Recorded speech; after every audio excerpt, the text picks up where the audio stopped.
चलो बच्चों, इससे पहले के वीडियो में मैं आपको बता चुकी हूँ। पहली कविता का हमने अध्ययन किया था। हमारी जो कविता थी light the lamp of thy love, जिसे गुरुदेव रविन्द्रनाथ टैगोर जी के द्वारा कंपोज किया गया था। आज हम उन्हीं के प्रश्नोत्तरों पर चर्चा करेंगे। तो बच्चों, हमारा फर्स्ट प्रश्न था, what do you mean by in my house in the poem. कवि ने इन माई हाउस का क्या अर्थ निकाला है कविता के अंतर्गत। क्या कहना चाह रहा है ये इन माई हाउस का क्या अर्थ है। व्हाट डू यू मीन, आप क्या समझते हैं इन माई हाउस से इस कविता के अंतर्गत। तो बच्चों, इन माई हाउस शब्द जो है इन माई हार्ट के लिए प्रयोग किया गया है। तो जब हम अपना आंसर बनाएंगे तो in my house means in my heart in the poem, यानी कि कविता के अंतर्गत इन माई हाउस शब्द का प्रयोग इन माई हार्ट के लिए किया गया है। दूसरा प्रश्न है, what does the speaker want the lord to do at first. सबसे पहले जो स्पीकर है, स्पीकर यानी जो कवि है, वो क्या चाहता है। What does the speaker want the lord to do at first. कवि ने क्या चाहा है सर्वप्रथम करने के लिए, क्या चाहता है कवि। तो कवि चाहता है, the speaker wants the Lord, वह प्रभु से चाहता है कि उसके हृदय में प्रेम के दिए को, to light the lamp of his love. कवि चाहता है कि प्रभु सबसे पहले प्रेम के दिए को, light the lamp of his love, प्रेम के दिए को प्रज्वलित करें। तो ये भी एक इम्पॉर्टेंट क्वेश्चन है। उसके बाद बच्चों, तीसरा प्रश्न है, what kind of lamp is it in the poem. कविता के अंतर्गत किस प्रकार के दिए की बात हो रही है। तो कविता के अंतर्गत ट्रांसम्यूटिंग और एंट्रेंसिंग, ये दो शब्द आपको बहुत अच्छे से समझ लेना है। ट्रांसम्यूटिंग यानी कि चेंज करने वाले, बदलाव करने वाले, और एंट्रेंसिंग मंत्रमुग्ध कर देने वाले। ऐसे दो दियों की चर्चा कवि ने करी है, ट्रांसम्यूटिंग एंड एंट्रेंसिंग। बाकी पूरा हमने प्रश्नों से बना दिया है। Kinds of lamp is it in the poem, यानी कविता के अंतर्गत ये दो दियों की बात हो रही है। बच्चों, इनकी स्पेलिंग आपको समझना बहुत ज़रूरी है, क्योंकि ये ट्रांसम्यूटिंग और एंट्रेंसिंग, बच्चे स्पेलिंग में मिस्टेक्स करते हैं, तो हमें इनको दो बार लिखना भी है। Transmuting and entrancing kinds of lamp is it in the poem. चौथा प्रश्न है, what does darkness stand for in the poem। what does darkness stand for in the poem, यानी कि डार्कनेस शब्द का प्रयोग, डार्कनेस शब्द किस चीज़ के लिए आया है, डार्कनेस शब्द किस चीज़ के लिए प्रयोग किया गया है कविता के अंतर्गत। तो यहाँ पे बच्चों ये एक इम्पॉर्टेंट क्वेश्चन है, मैनी टाइम्स ये क्वेश्चन भी पूछा गया है कि डार्कनेस शब्द जो है इग्नोरेंस यानी कि अज्ञानता के लिए प्रयोग किया गया है कविता के अंतर्गत। Darkness stand for ignorance in the poem, darkness stand for ignorance in the poem, darkness शब्द इग्नोरेंस के लिए। नेक्स्ट क्वेश्चन है, what does the light stand for in the poem. अब जब डार्कनेस इग्नोरेंस के लिए स्टैंड हुआ है, तो लाइट वर्ड किस चीज़ के लिए स्टैंड हुआ है बच्चों। तो लाइट जो है वो नॉलेज यानी कि ज्ञान के लिए इसका प्रयोग किया गया है। तो light stands for knowledge in the poem, darkness stands for ignorance in the poem and light stands for knowledge in the poem। ये दो प्रश्न many times पूछे जाते हैं। in my house what do you mean by in my house in the poem भी कई बार पूछा गया है। तो बच्चों, ये छोटे छोटे प्रश्न दो नंबर में पूछ दिए जाते हैं, जो बहुत ही सरल होते हैं। यदि बच्चे चाहें तो बहुत अच्छे से इनको तैयार कर सकते हैं। नेक्स्ट प्रश्न है बच्चों 6 नंबर का, what are the senses compared to। What are the senses compared to, इंद्रियों की तुलना किससे की गई है। तो the senses are compared to the lamp, इंद्रियों की तुलना यहाँ पर कवि ने दिए से करी है, दिए से इंद्रियों की तुलना की गई है। तो इंद्रियों का किससे तुलना किया गया है, किससे कंपैरिजन किया गया है, the senses are compared to the lamp।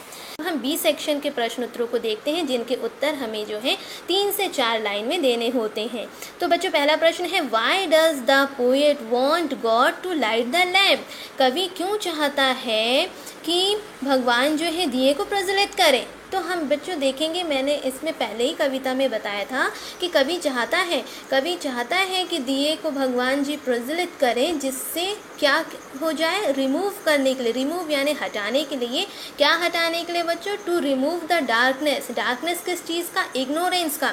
यहाँ दो शब्द कठिन है, एक डार्कनेस और इग्नोरेंस, दोनों को समझना बहुत ज़रूरी है, क्योंकि ये एक बहुत इंपॉर्टेंट लाइन है कि कवि चाहता है प्रभु से कि ईश्वर उसके हृदय में प्रेम के दिए को प्रज्वलित करें। क्या करने के लिए? हटाने के लिए। किस चीज़ को हटाना है? अंधकार को। अंधकार किस चीज़ का है? अज्ञानता का।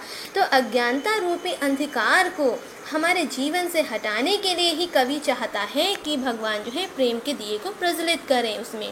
और if there is the light, his ignorance will be remove. जब लाइट होगी, लाइट किस चीज़ की होगी? नॉलेज की होगी। जब ज्ञान रूपी प्रकाश को प्रभु जी भर देंगे तो हमारा जो अज्ञानता रूपी अंधकार है वो हट जाएगा। और जब इग्नोरेंस, हमारा जो डार्कनेस रूप में जो इग्नोरेंस है, जब वो हट जाएगा, it will be removed and we will be happy. और कवि का जीवन जो है खुशहाल हो जाएगा। इसीलिए कवि चाहता है कि प्रभु जो है उसके हृदय में प्रेम के दिए को जलाएं, ताकि अज्ञानता रूपी अंधकार हमेशा के लिए हट जाए और ज्ञान का प्रकाश भर जाए। और ज्ञान के प्रकाश भरने से उसका जीवन जो है धन्य हो जाए। सेकेंड क्वेश्चन है बच्चों, what does the door of the soul suggested. यहाँ पे कवि कहना चाहता है कि आत्मा का जो द्वार है वो क्या सुझाव देता है। आत्मा के द्वार क्या सुझाता है? तो आत्मा का द्वार यहाँ पे देखते हैं बच्चों, the door of the soul suggested the meeting point, केंद्र बिंदु। मीटिंग पॉइंट किस किस का मीटिंग पॉइंट? हमारा जो सोल है, आत्मा का शरीर से। तो the door of the soul suggested the meeting point of the soul and the body. और उसका जो मीटिंग पॉइंट है वो है हमारा मन।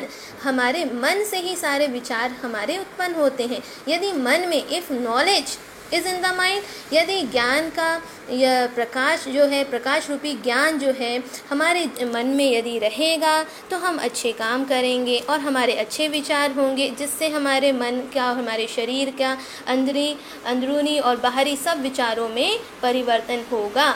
इसीलिए आत्मा का द्वार हमें ये सुझाता है हमारे मन को, क्योंकि मन से ही सारे विचारों को उत्पन्न होते हैं और इससे ही हमारे जीवन में हम अपने मन के हिसाब से ही कार्यों को करते हैं। तो आत्मा के द्वार ने हमें ये सुझाव दिया है इस कविता के अनुसार। अब बच्चों हम देखते हैं तीसरा नंबर का प्रश्न। तो ये है तीसरे नंबर के प्रश्न में हम चर्चा करते हैं, what should we pray for. What should we pray for, इसका अर्थ है बच्चों कि हमें किसके लिए प्रार्थना करनी चाहिए। What should we pray for, हमें किसके लिए प्रार्थना करनी चाहिए।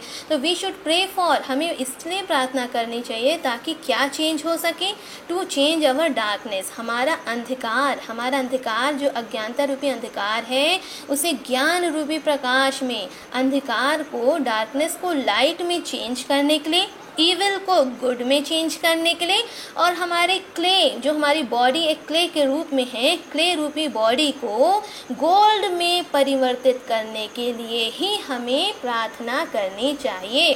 तो we should pray for to change our darkness into the light, evil into the good and the clay and our clay change into the gold. बच्चों ये तीनों शब्द आप बहुत अच्छे से याद कर लें कि कवि ने किन तीन चीज़ों पर विशेष जोर दिया है। कवि ने कहा है कि डार्कनेस को लाइट में चेंज करना है, ईविल को गुड में चेंज करना है और क्ले को गोल्ड में चेंज करना है। तो इस चीज़ के लिए ही हमें प्रार्थना करनी चाहिए ताकि हमारा इसमें परिवर्तन हो जाए। बच्चों चौथा प्रश्न देखते हैं, why does the speaker want the lord to touch him once.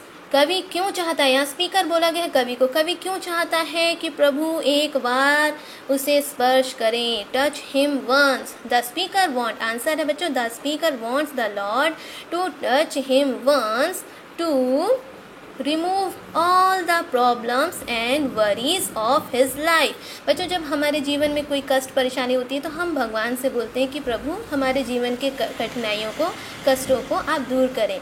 तो इसी प्रकार से कवि ने भी इस प्रार्थना रूपी कविता में कहा है और चाहा है कि प्रभु जी उसे एक बार स्पर्श करें, टच करें, जिससे सारी चीज़ें हट जाएं, सब रिमूव हो जाए। क्या रिमूव हो जाए? सारी परेशानियां, सारे कष्ट, सारी चिंताएं, सारी समस्याएं और सारी चिंताएं उसके जीवन की हमेशा के लिए दूर हो जाएं।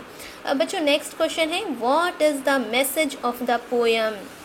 बच्चों ये प्रश्न कई प्रकार से पूछा जा सकता है।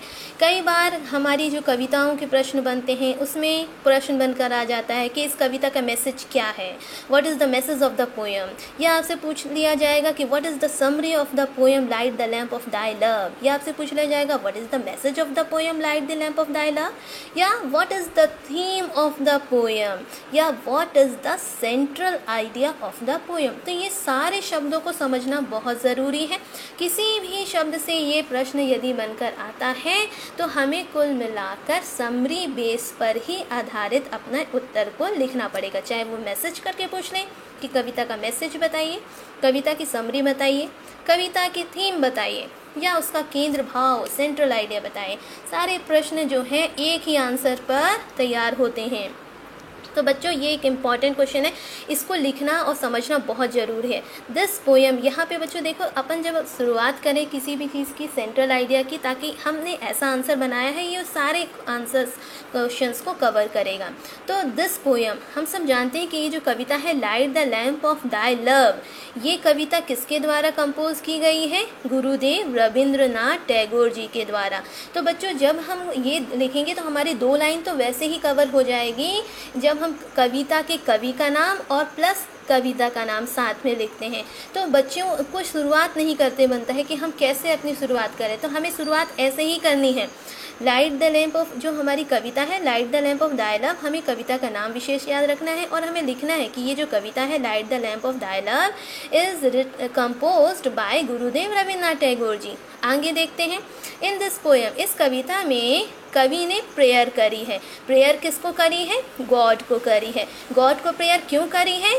टू लाइट, यानी कि दिए को प्रज्वलित करने के लिए, दिए को to light the lamp. Lamp किस चीज़ का होगा? To the light the lamp of his love, यानी कि प्रभु का प्रेम, प्रभु के प्रेम का दिया उसके हृदय में प्रज्वलित करने के लिए ही कवि ने प्रार्थना करी है। प्रार्थना करने वाला कौन है? कवि है। कवि का नाम क्या है? गुरुदेव रविंद्रनाथ टैगोर जी। किस कविता में उन्होंने प्रार्थना करी है? Light the lamp of thy love. तो बच्चों सारे प्रश्न हमको खुद से समझ लेने हैं और इस हिसाब से हम आंसर बहुत अच्छा समरी तैयार कर सकते हैं।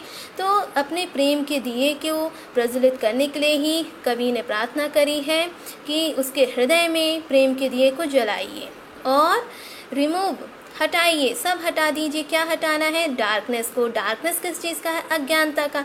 कि अज्ञानता रूपी अंधकार को ज्ञान रूपी प्रकाश में, नॉलेज के रूप में जो प्रकाश है, प्रकाश में आप परिवर्तित कर दीजिए उस, और सारी अज्ञानता को, जो अज्ञानता जो है अंधकार के रूप में जितनी भी अज्ञानता से रिमूव करने के लिए, to remove its darkness of ignorance into the light of knowledge, यानी कि ज्ञान में परिवर्तित करना है। अंधकार को हटाने के लिए, अज्ञानता रूपी अंधकार को हटाकर प्रभु ज्ञान रूपी प्रकाश में परिवर्तित कर दीजिए, चेंज कर दीजिए। क्योंकि कवि का मानना है, he believes that the wonderful, जो कवि दिए को प्रज्वलित करेंगे वो बहुत ही वंडरफुल होगा और उसकी जो किरणें होंगी बहुत ही वंडरफुल होंगी।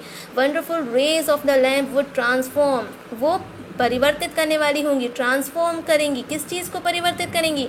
उसके बुराइयों को अच्छाइयों में, यानी कि उसके ईविल को गुड में, उसके माटी रूपी शरीर को स्वर्ण में, और उसका जो जीवन है, he would be free from all the worry, सारी चिंताओं से, सारी परेशानियों से, दिक्कतों से, जीवन की सारी कठिनाइयों, चिंताओं, परेशानियों से कवि जो है सर्वदा के लिए मुक्त हो जाएगा। इसीलिए कवि चाहता है कि उसके हृदय में प्रेम के दिए को प्रज्वलित करें। तो बच्चों इस तरीके से हम इतने पैराग्राफ के रूप में एक सेंट्रल आइडिया, एक समरी बहुत अच्छे से तैयार कर सकते हैं और इस तरीके से हम अपने आंसर को बहुत ही वेल डन तरीके से शो कर सकते हैं, जिससे हमको बोर्ड एग्जाम्स में बहुत अच्छे नंबर मिले। तो बच्चे उम्मीद करती हूँ कि आप लोगों को ये समझ में आया होगा और इसी तरीके से आप भी अपने सारे प्रश्नों को प्लस उसके उत्तरों को अपनी कॉपी में लिखेंगे और उसका अध्ययन करेंगे तो आपकी बहुत अच्छी तैयारी होगी। धन्यवाद।